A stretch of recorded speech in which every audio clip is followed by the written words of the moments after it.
परम पवित्र मातृभूमि के चरणों में वंदन। सभी दर्शकों और श्रोताओं को नमस्कार। मैं विनायक, पुणे से। मैं जो काम कर रहा हूँ वो भारतीय कालगणना, काल विचार के प्रचार, प्रसार और पुनर्प्रस्थापना, इस लक्ष्य को लेकर कर रहा हूँ। और इसको व्यावहारिक रूप देने के लिए एक साधन चाहिए। इसलिए कालायन नाम से मैं घड़ी बना रहा हूँ, जिसके बारे में आप सभी को पहले से पता है। जो पहले से मेरे कुछ वीडियोस देखते आ रहे हैं, अभी तक ज़्यादा कुछ नहीं, लगभग 150 के करीब सब्सक्राइबर्स हुए हैं। चाहता हूँ कि ये भारतीय काल विचार का प्रसार ज़्यादा से ज़्यादा हो, इसलिए ज़्यादा से ज़्यादा लोगों तक ये विषय पहुँचे। तो आप सभी से अनुरोध है कि जो कोई देख रहे हैं मेरे वीडियोस, लाइक कर रहे हैं, तो आगे चलकर लाइक, शेयर, सब्सक्राइब भी कीजिए। ज़्यादा से ज़्यादा लोगों तक इसको पहुंचाने की कोशिश कीजिए। जैसा मैंने बताया कि कालायन ये घड़ी लगभग तैयार है। अगले कुछ ही दिनों में, 8-10 दिनों में मैं इसे मार्केट में उपलब्ध कराऊंगा, जिसकी जानकारी मैं अपने वेबसाइट पर भी दूंगा। और जिस दिन से मैं यानी वो ऑर्डर नाउ या बुक नाउ या परचेस नाउ का मेरा टैब चालू हो जाएगा वेबसाइट पर, उस दिन मैं एक छोटा वीडियो भी बनाऊंगा। तो आप सबसे अनुरोध है कि ये घड़ी खुद परचेस करके घर में प्रत्यक्ष में उपयोग में लाना शुरू करें।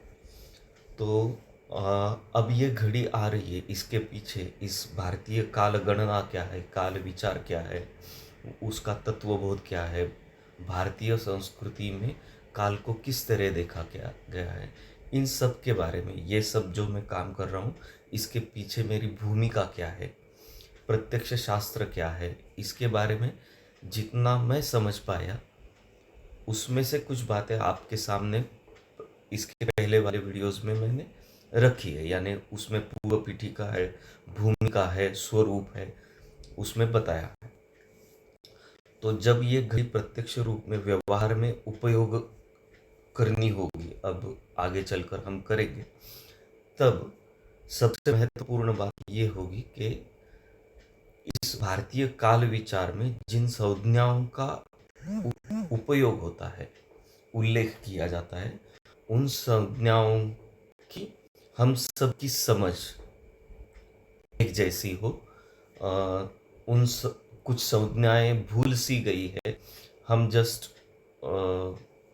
फॉर्मली यूज करते हैं तिथि वगैरह, लेकिन उसके बारे में ज़्यादा जानकारी ज़्यादातर लोगों तक नहीं है। तो ये संज्ञाएं क्या है, यानी वो टर्मिनोलॉजी क्या है, वो नॉमेनक्लेचर सिस्टम क्या है, इसके बारे में जानकारी होना जरूरी है। हमारे संवाद में वो स्पष्टता होनी भी जरूरी है। तो इसलिए मुझे ऐसा लगा कि ये घड़ी जैसे ही मार्केट में आएगी, उसके साथ साथ ऐसे छोटे छोटे वीडियोस बनाऊं जिसमें एक एक संज्ञा को मैं स्पष्ट व्याख्यायित कर पाऊँ। व्याख्यायित करना ये बहुत बड़ी बात हो गई, लेकिन जितना मैं समझ पाया उतना आपके सामने रखने की कोशिश करूं, ताकि स्पष्टता रहे और इस कालगणना को, भारतीय कालगणना को समझने में आसानी हो। तो पहले जो मैंने वीडियोस बनाए हैं उसमें अलग अलग तरह के वर्षमान क्या होते हैं इसके बारे में भी बताया है। यानी चांद्र वर्ष होता है, सौर वर्ष होता है, नाक्षत्रीय वर्ष होता है, बारहस्पत्य वर्षमान की गणना होती है। अलग अलग 9 प्रकार के वर्षमान भारतीय संस्कृति में बताए गए। उसमें से व्यवहार्य जो है, व्यवहार में प्रचलित जो है व्यवहार्य, यानी उसमें भी 4 है। यानी एक सावन वर्षमान है, एक सौर वर्षमान है, एक चांद्र वर्षमान है और एक नाक्षत्रीय वर्षमान है। तो ये वर्षमानों के फर्क क्या है उस पर मैंने अलग से वीडियो बनाए। तो एक वर्ष, एक संवत्सर जिसे हम कहते हैं, उसका बेसिक यूनिट क्या होता है, वो एक दिन होता है, एक अहोरात्र होता है। तो आज के इस वीडियो में मैं इस एक संज्ञा के बारे में बोलूँगा कि ये दिन किस तरह समझा जाता है। यानी सबसे बेसिक जो है वो है सावन दिन, यानी जिस पर हमारे सारे सेंसेस हम अनुभव करते हैं।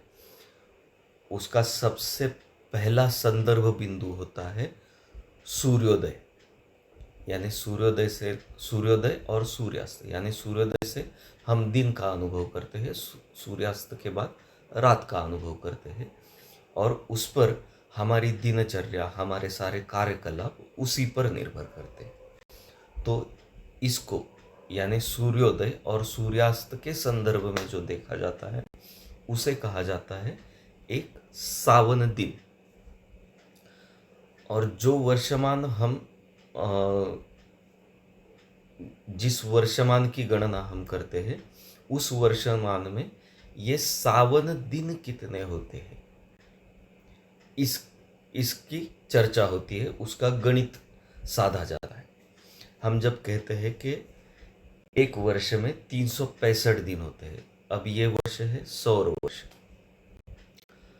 यानी एक सौर वर्ष में हम 365 सूर्योदयों का अनुभव करते हैं, 365 अहोरात्रों का अनुभव करते हैं, यानी 365 सावन दिनों का अनुभव करते हैं। अब सौर दिन किसे कहा जाए, जो सौर वर्ष का जो बेसिक यूनिट है, तो सौर दिन उसे कहा जाता है कि सूर्य जो हमें अपने क्रांति वृत्त पर चलता हुआ नजर आता है, भ्रमण करता हुआ नजर आता है, यानी ये जियोसेंट्रिक व्यू हुआ हमारी सापेक्षता में। प्रत्यक्ष रूप से हेलियोसेंट्रिक व्यू से अगर देखा जाए, यानी सौर मंडल की दृष्टि से देखा जाए, तो प्रत्यक्ष रूप से पृथ्वी सूर्य का भ्रमण करती है, ये तो वैज्ञानिक तथ्य है। लेकिन हम पृथ्वी पर से जब देखते हैं, हमारे दृक् प्रत्यय तुल्य ऐसे शब्द का प्रयोग किया जाता है भारतीय परंपरा में। प्रत्यक्ष दृश्य रूप से हम क्या अनुभव करते हैं कि सूर्य एक विशिष्ट मार्ग से पृथ्वी की ओर घूमता हुआ प्रतीत होता है, नजर आता है, हमें हम अनुभव करते हैं। उस सूर्य के चलन के मार्ग को कहा जाता है क्रांति वृत्त। अब ये पूरा सर्कुलर पाथ है, तो सर्कुलर पाथ तो 360 डिग्रीज होता है। तो इन 360 डिग्रीज 360 डिग्रीज में अंश में एक अंश सूर्य का भ्रमण, सूर्य का चलन एक अंश पूरा होने में, एक डिग्री पूरा करने में जितना समय लगता है उसे कहा जाता है एक सौर दिन। ऐसे 360 सौर दिनों का एक सौर वर्ष होता है, और यानी 360 सौर दिवस ये 365 सावन दिनों के समय के बराबर होते हैं। और उसमें थोड़ा डिफरेंस जो आता है 0.246 दिन का, वो 4 वर्षों में एक लीप वर्ष पकड़कर हम उस एक दिन के डिफरेंस को कॉम्पेंसेट करते हैं। अब यानी सौर वर्ष क्या हुआ, सौर दिन क्या हुआ, और सावन दिन क्या है, इन दोनों की इन दो संज्ञाओं की ये स्पष्ट संदर्भ है।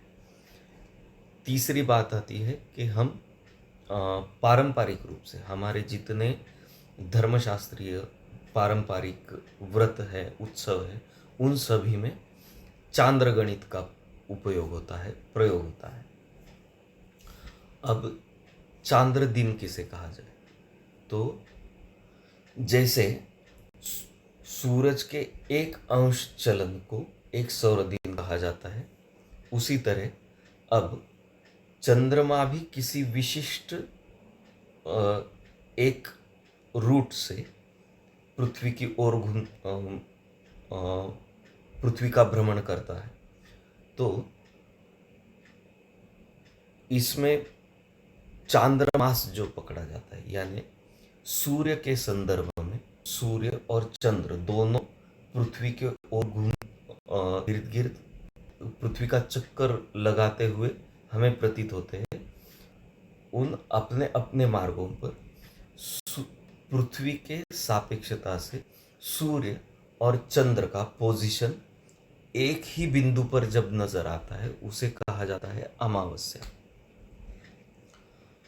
और दोनों में जब 180 डिग्रीज अंतर होता है, एग्जैक्टली अपोजिट पोजीशन होती है, सूर्य की एक तरफ और चंद्र की दूसरी तरफ पोजीशन होती है पृथ्वी के, इस पोजीशन को हम पूर्णिमा कहते हैं। तो चांद्रमास पकड़ने की दोनों पद्धतियां हैं।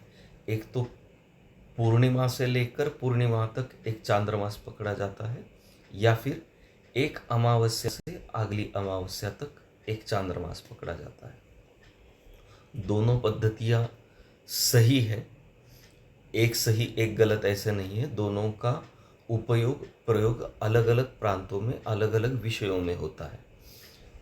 तो अब समझिए, हम आमांत चांद्रमास पकड़ रहे हैं। आमांत यानी कि अमावस्या पर अंत होने वाला, अमावस्या से अमावस्या तक। तो सूर्य और चंद्र का पोजीशन एक ही हुआ पृथ्वी की सापेक्षता से, आकाश में एक ही बिंदु पर दिखेंगे। तो ये हुए परफेक्ट अमावस्या की पोजीशन। अब चंद्र की गति सूरज की गति से ज्यादा है, तो चंद्र अपनी गति से सूरज के आगे 12 अंश जब जाता है तब एक तिथि पूर्ण होती है, और इसी को कहा जाता है चांद्र दिन। यानी एक चांद्र दिन को हम व्यावहारिक रूप में, पारंपरिक रूप से हम तिथि कहते हैं। तो ये 12 अंश सूरज के आगे 12 अंश जाने में, 12 डिग्री जाने में चंद्र को जितना समय लगता है उसको एक तिथि कहा जाता है। ऐसे 12 डिग्री 15 तिथियों में 180 डिग्री अपोजिट हो जाता है। पूर्णिमा का दिन आता है, यानी अमावस्या से पहले 12 अंश को हम प्रतिपदा तिथि कहते हैं। 12 अंश से 24 अंश तक द्वितीया तिथि कहते हैं। 180 डिग्री अंतर पूरा हो जाता है सूर्य और चंद्रमा के बीच में, तब उसे पूर्णिमा कहा जाता है। पूर्णिमा के बाद जब अगले 12 अंश चलेगा, चंद्र और आगे जाएगा 12 अंश, यानी 192 डिग्रीज पर जब होगा तब कृष्ण पक्ष की प्रतिपदा तिथि पूर्ण होगी। इस तरह अगले 180 डिग्रीज में फिर से अमावस्या की स्थिति आएगी। ये हुआ चांद्रमास। और 12 अंश अंतर पूरा करने में चंद्र को जितना समय लगता है उसको एक चांद्र दिन या तिथि कहा जाएगा। इसके अलावा नक्षत्र दिन होता है। नक्षत्र दिन और चांद्र दिन में फर्क सिर्फ इतना है कि चांद्र दिन यानी तिथि जिसे कहा जाता है, उसके लिए सूर्य की पोजीशन और चंद्र की पोजीशन इन दोनों का संदर्भ है। अब इसमें अगर सूरज को हटा दिया जाए, रेफरेंस का पॉइंट, संदर्भ बिंदु सिर्फ आकाशीय फिक्स्ड जिसे हम नक्षत्र कहते हैं उनके रेफरेंस से देखा जाए तो पृथ्वी की सापेक्षता से चंद्र को एक नक्षत्र से निकलकर 360 डिग्री पूरा करके फिर उसी नक्षत्र में जब चंद्रमा दिखेगा तब एक नक्षत्र मास पूरा होगा। ये नक्षत्र मास मध्यम मान से लगभग 27.5 दिन का होता है। चांद्रमास जो बताया यानी तिथि, सूर्य के संदर्भ में चंद्र की पोजीशन, वो लगभग 29.5 दिन का होता है। 29 से 29.5 के बीच में मध्यम मान से। इसमें थोड़ा समय घटता या बढ़ता भी है। सौर मास जो होता है वो 30 या 31 दिनों का होता है। अब ये जो दिन बोल रहा हूं मैं, ये सारे दिन यानी नक्षत्र मास 27.5 दिनों का, यानी सभी का संदर्भ जब दिन बोला जाएगा वो सावन दिन होगा, यानी सूर्योदय से सूर्योदय तक। एक चांद्रमास होता है लगभग 27.5 दिनों का, एक चांद्रमास होता है लगभग 29.5 दिनों का, एक सौर मास होता है 30 या 31 दिनों का। तो ये बेसिक यूनिट्स है 4 प्रकार के वर्षमान के। तो ये बेसिक जो टर्म है कालगणना को समझने की, दिन एक बेसिक यूनिट, उसके बारे में आज का वीडियो बनाया। ऐसे ही छोटे छोटे वीडियोस में आगे चलकर बनाऊंगा जिसमें एक एक संज्ञा को जितना संक्षेप में आपको बता पाऊंगा उतना बताने का मैं प्रयास करूंगा। तो उम्मीद है कि ये इस पद्धति से छोटे छोटे एपिसोड्स अगर करूंगा तो मुझे भी वीडियोस बनाने में आसानी होगी और आपको भी ज़्यादा आसानी से समझ में आएगा। तो आज का वीडियो यहाँ समाप्त करता हूँ। अगला दूसरा वीडियो दूसरी संज्ञा को स्पष्ट करने के लिए करूँगा। मिलते हैं अगले वीडियो में, तब तक के लिए धन्यवाद। और ये जानकारी ज़्यादा से ज़्यादा लोगों तक पहुँचाइए, लाइक शेयर और सब्सक्राइब करिए, ये अनुरोध है। और जब मेरी घड़ी एक्चुअल बिक्री के लिए उपलब्ध होगी तब आप ज़रूरी से परचेस भी करना। तो आज का एपिसोड यहाँ समाप्त करता हूँ। धन्यवाद।